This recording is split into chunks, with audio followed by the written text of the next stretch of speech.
My name is Alora Quinn, and I arrived at my brother's wedding alone. Not because I had no one to bring, but because I needed to remember what it felt like to stand without anyone softening how the world saw me. And the moment I stepped into that ballroom, it felt less like entering the celebration and more like walking into a place where every judgment had already been quietly agreed upon. The lights were bright. Conversation slowed just enough to notice me, and I could feel the weight of their assumptions before I even heard them.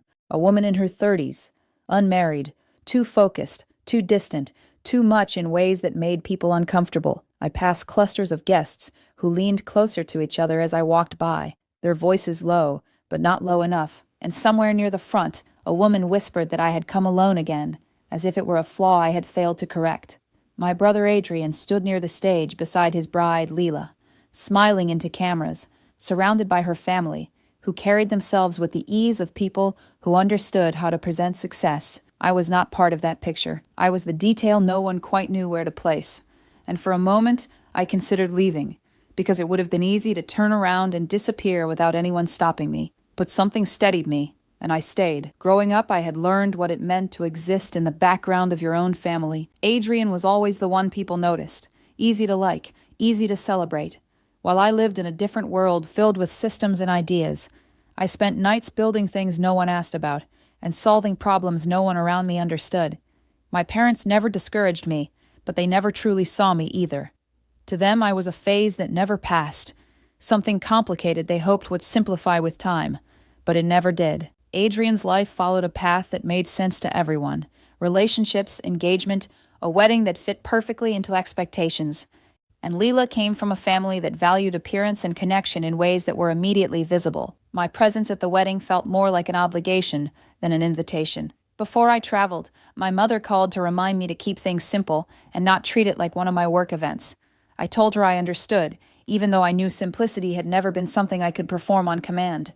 I wore black, clean and minimal, exactly who I was, and in that room that alone made me stand out. The ceremony unfolded with practiced perfection, music timed to emotion, every moment designed to be admired.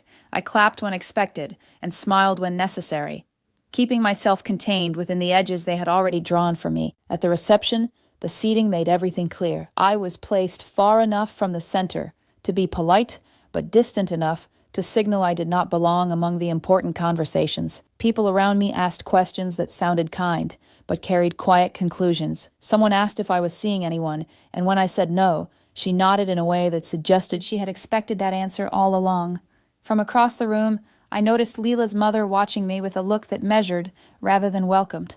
I had seen it before, the kind that reduces a person into a category within seconds. Eventually, I stepped away to the bar just to find a moment where I could exist without being interpreted. And for a brief time, I was simply another guest, until I heard voices behind me, commenting that I must have chosen work over everything else, and that some people never learn how to build a life. I didn't turn around, because I didn't need to.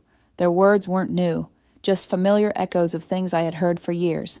And for a moment I considered leaving, because I owed nothing to anyone in that room. But just as I made that decision, something shifted in the atmosphere, subtle at first, a pause in movement, a change in attention.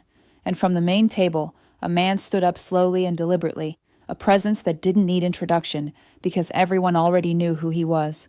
Victor Hale, a name that carried influence far beyond that room.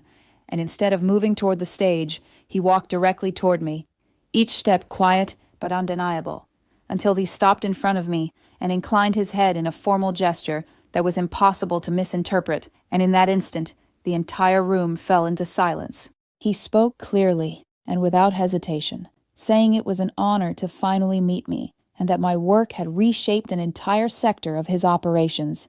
And the silence that followed was not empty, but full of recalculation, as every person in that room began to reconsider what they thought they knew about me. I met his gaze and acknowledged him simply, because there was no need to perform anything more. And when he stepped away, the shift had already taken hold. The same people who had dismissed me moments earlier now looked at me as if trying to solve a problem they had underestimated. Later, he joined me outside on the terrace, where the noise softened and the air felt more honest. He told me he recognized me immediately, and I replied that most people there had not. He said that people tend to see only what fits their expectations.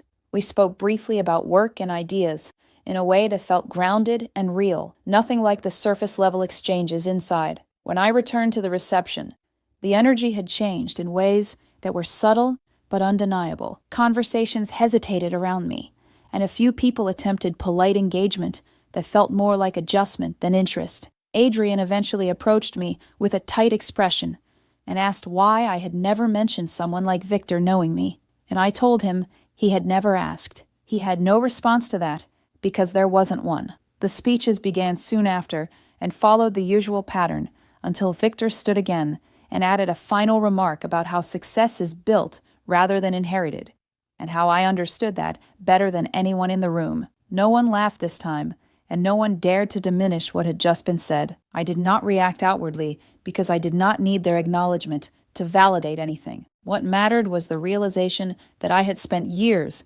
waiting for recognition from people who had never intended to give it. My mother found me later with hesitation in her voice and told me they had not known about any of it. I told her I was aware, and when she said they were proud, I asked her if she truly meant it now, or if it only mattered because someone powerful had said it first. She could not answer in a way that changed anything, and that silence said more than words ever could. I left before the night ended without drawing attention, stepping out into the cooler air where the noise faded behind me, and for the first time that evening I felt completely at ease, not because the room had changed, but because I had. I was no longer there to be seen or understood or approved of. I had built a life on my own terms, one that was not simple enough for them to grasp, but real enough that it did not require their validation. As I drove away in silence, the city lights stretched out ahead of me, and a thought settled, with clarity I had never fully accepted before. Freedom does not come when people finally recognize your worth. It comes the moment you stop needing them to.